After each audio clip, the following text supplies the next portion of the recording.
Here in the Lone Star State, two nations seeking their first World Cup star go head-to-head.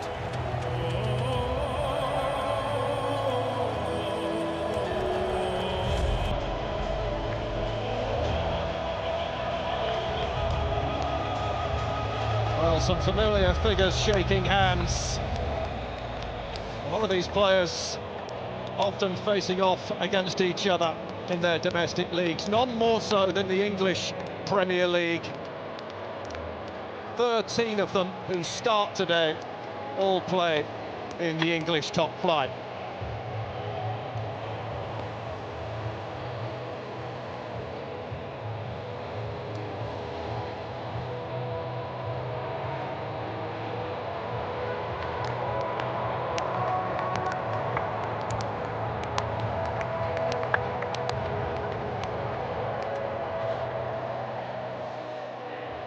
Michael Oliver from England is today's match referee.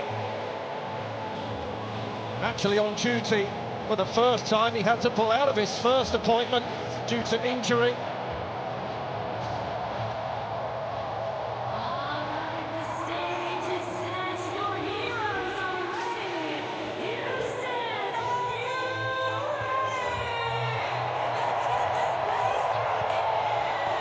And assisted today by Stuart Burt and James Mainwaring.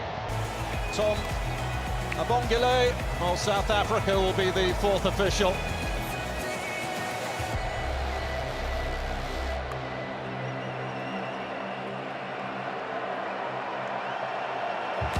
Virgil van Dijk, the second oldest Dutch player to score at a World Cup when he found the net in the last game. And looking after VAR for us is Jared Gillett. And fingers crossed that they have a quiet afternoon.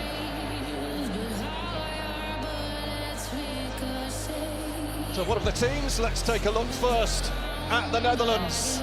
But Verbruggen continues in goal, and the back four stays the same as Virgil van Dijk starts the 13th consecutive game in major tournaments.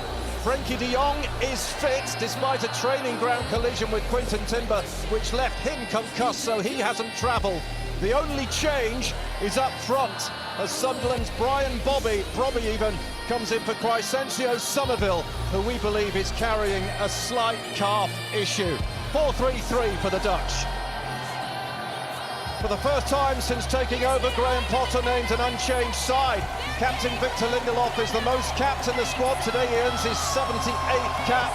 Yassine Ayari scored a pair of stunning goals against Tunisia and was joined on the score sheet by one of the most feared partnerships at these finals. Victor Gyökeres, 16 goals in his last 15 appearances, and Alexander Isak, who also chips in with 2 assists in their opener.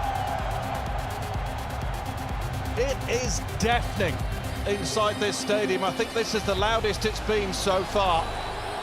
Ronald Koeman, who actually made his international debut as a player against Sweden way back in '83 against Graham Potter,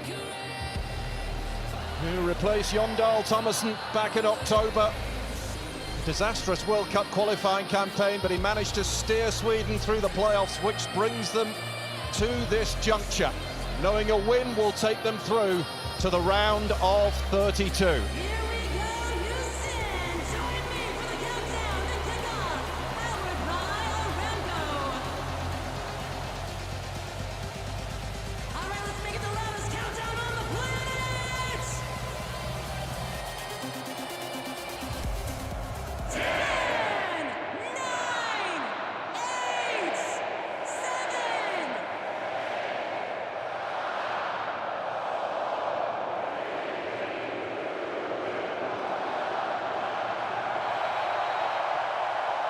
The Netherlands get us underway here in Houston, and you can't miss them in those bright orange shirts, and they are kicking from left to right in this opening half. Twice they led against Japan, twice they let them back in, and coming here no doubt with a point to prove. In goes the throw towards Brobbey, and that one goes behind for the goal kick. But this, I think, is the most colourful that this stadium has looked so far. Yeah, I like the way you described it. you know, calling it a fruit bowl here with all the orange and yellow. I mean, it is just an incredible atmosphere. Fans are just bellowing throughout this building. It's bouncing all around, but there is so much at stake in this one here today, and it's going to be, as we see this settle in here, it's going to be very interesting to see how Sweden and Graham Potter set up here today, because it's a very different opponent, Virgil van Dijk in the Netherlands. Yeah, it was a stunning start, though, from the Swedes. They were ruthless in their finishing and scored some absolute crackers in that game. But this is a step up. It goes up towards Gyökeres. Now Dumfries. Well, that bounced off the shins of Hien, and the Dutch can come streaming forward, but Reinders unable to take the ball with him. But it has started at a frantic pace. Yeah, the Netherlands really in the high-pressing game here right from the start, trying to catch Sweden a bit cold here. But you love the pressing play that they produce out of this 4-3-3. They're going to be aggressive. One of the big questions around them has been scoring goals in the striker position. They've got a couple of attacking players on now with Brobbey and Malum, so we'll see what happens. But Cody Gakpo will be the real key for them in the final third, in my opinion, here. A free kick here to Sweden.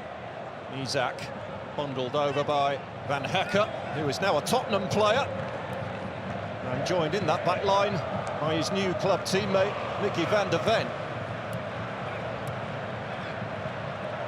This is Lagerbielke.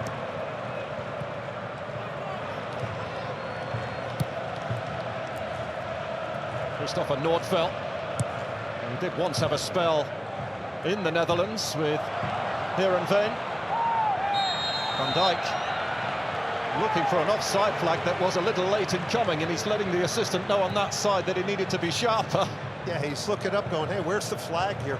So that's a big matchup today here is Virgil van Dijk, you know, prototype center back. We've seen him just do it year after year.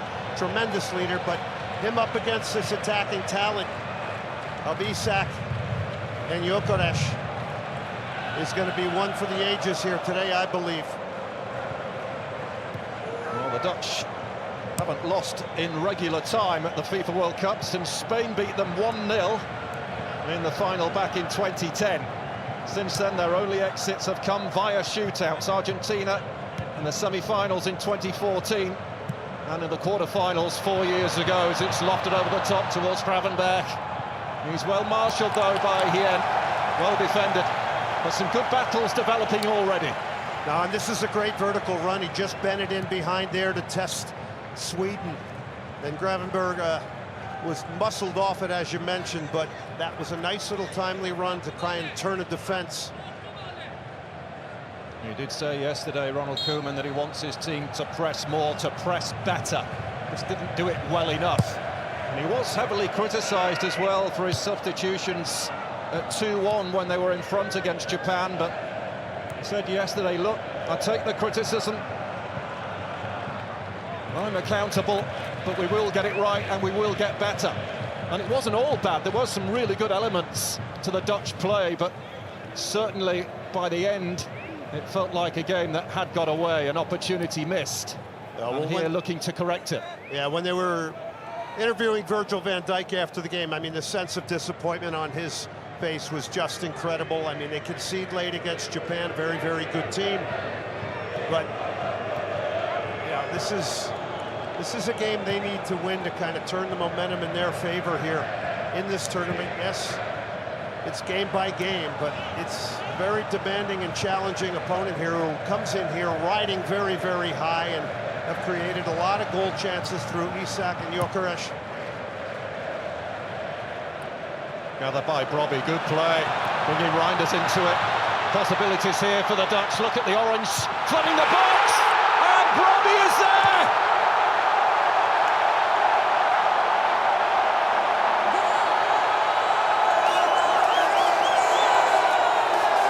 A goal that shifts the balance of power in Group F. The Dutch were doubted, the Dutch have delivered.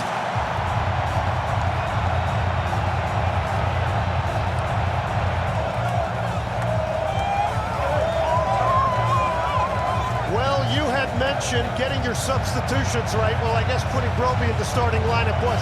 He starts and finishes this. You see him in midfield knock this down. Now